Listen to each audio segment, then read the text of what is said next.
en voyant ce qui se passe avec cette histoire de mercenaires mis sur le dos de Katumbi ou fabriqués autour de Katumbi, où lui-même il a bien entendu demandé service de ce qu'on appelle Blackwater. On va pouvoir parler de ça si on veut. Vous voyez quoi, hein, tout cela? On veut sortir de l'ombre quelqu'un et le mettre sur l'orbite en disant voilà, le vrai opposant de Kabila, c'est celui-là. Or, il y a des vrais opposants comme vous, par exemple, de Martin Fayoulou, des gens qui ont travaillé durement pour le Congo. Et on les oublie comme ça, et puis le lendemain, on vous sort du chapeau quelqu'un qui vient comme ça. Dans votre question, vous donnez la réponse et surtout de ce que les Congolais disent et de ce que les Congolais ont compris. C'est-à-dire que seulement ceux qui sont en train de faire cette caricature ou cette manipulation dont je parlais tout à l'heure ne les voient pas. Ne voient pas que les Congolais, avec le téléphone portable lié sur Internet, nous sommes informés de tout et nous sommes capables de pouvoir interpréter les faits et gestes. Moïse Katumbi, la communication de Moïse Katumbi est très pauvre. Je m'explique. Even celui de Vital Kamerhe. On va parler de Vital Kamerhe aussi, on va parler de tout le monde. Bon, je parle de façon générale sur ceux qui sont... Il faut parler, hein. Pas la langue de bois, pas la langue de bois. Je m'exprime. Ce sont des personnalités qui ont été, entre guillemets, empoisonnées. Mais je ne sais pas si le poison qu'ils leur ont mis, c'est pour prolonger leur vie ou pour arrêter la vie, comme ça a arrêté la vie... Pardonnez-moi, laissez-moi rire un tout petit peu. Comme ça a arrêté la vie de Congolais que je peux commencer à citer en prenant l'exemple un seul exemple, Samba Kaputo. Lui, par contre, il a été emprisonné. Donc, ça, c'est du vrai poison. Et les autres, ils ont été dans un laboratoire, ils ne donnent pas l'adresse aux autres pour nettoyer les poisons dans leur corps et reprendre et commencer à faire la course à la présidence. Donc, quand vous trichez, trichez bien.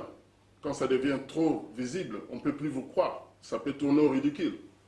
Parce que lorsqu'on fait une communication avec tous les moyens qu'on a, et surtout l'absence de programmes, de gouvernement, de programmes économiques, de la majorité présidentielle, ils nous ont calqué en copiant le projet de INIC en 10 points, en faisant les 5 chantiers. Mais ils ne savaient pas que derrière les 5 chantiers, il fallait qu'il y ait des ingénieurs et des pilotes de projets pour que tout ça puisse se transformer en réalité.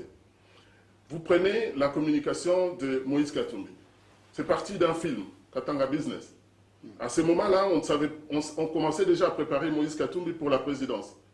J'ai rencontré Thierry Michel, il peut les nier. Il peut donner les éléments. Vous avez fait un commentaire d'ailleurs au niveau sur Facebook en disant que Thierry Michel, il faut arrêter avec cette histoire de publicité autour de Moïse Katumbi. Voilà. Il n'a pas de programme, il n'a rien à proposer aux Congolais. Maintenant, si on va au Katanga sur la manière dont il a géré les Katanga, puisqu'on parle de ça comme dans un film, les championnats d'Afrique où Mazembe a gagné, les championnats du monde où Mazembe est allé participer, oui, nous tous, on aime Mazembe. C'est mon coéquipier avec lequel je joue au football, Santos Mutubila, qui fait partie des gens qui ont fait monter l'équipe de Mazembe. Maintenant, lorsqu'on regarde le côté gestion de la province du Katanga, le président Kabila a dit en Swahili à Moïse Katumbi, c'est vous qui étiez gouverneur du Katanga. La pauvreté n'a pas changé. Par contre, vos camions sont tout le temps Kasumbalé, ça, et votre richesse est en train de monter. Et Moïse Katumbi est le seul riche Congolais qui peut avoir un yacht sur une rivière où il n'y a que lui qui circule. C'est quoi ça comme modèle de développement? C'est quoi ça comme modèle de leadership de réussite?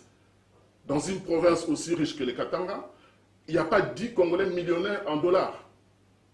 Les millions en dollars ne viendraient pas nécessairement uniquement des commissions minières, mais de l'esprit du business déclenché. Toutes les personnes qui vont faire le business au Katanga se retrouvaient sous une barrière qui s'appelait le gouverneur.